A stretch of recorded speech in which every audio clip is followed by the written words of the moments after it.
Hi guys, welcome back to okay next. KEAM 2019 definite integral പോർഷനിലെ ഒരു question നോക്കിയാലോ.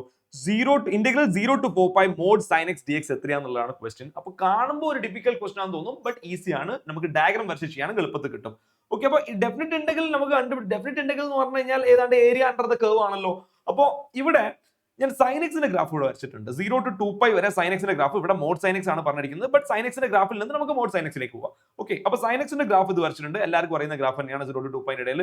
മോഡ് സൈൻ എക്സ് ആകുമ്പോൾ എന്താണ് വ്യത്യാസം വരാം? മോഡ് സൈൻ എക്സ് ആകുമ്പോൾ ഈ ഒരു പോർഷൻ, ഓക്കെ, ഈ നെഗറ്റീവ് സൈഡിലേക്ക് പോയ ഈ ഒരു പോർഷനെ മോഡ് എന്താക്കും? റിഫ്ലക്ട് ചെയ്ത് മേലേക്ക് ഇടും. മോഡിന്റെ പരിപാടി തന്നെ നെഗറ്റീവിനെ പോസിറ്റീവ് ആക്കാന്നുള്ളതാണല്ലോ. അപ്പൊ ഈ നെഗറ്റീവ് സൈഡിലേക്ക് പോയ ഈ ഭാഗം റിഫ്ലക്ട് ചെയ്ത് മേലേക്ക് ഇടും. അപ്പൊ ഇങ്ങനെ ഒരു ഗ്രാഫ് വരും. ഇതാണ് 0 to 2π ഇടയിലുള്ള ഗ്രാഫ്. 0 to 4π ഇവിടെ വരയ്ക്കാൻ സാരമില്ല, അതിന്റെ ആവശ്യമില്ല.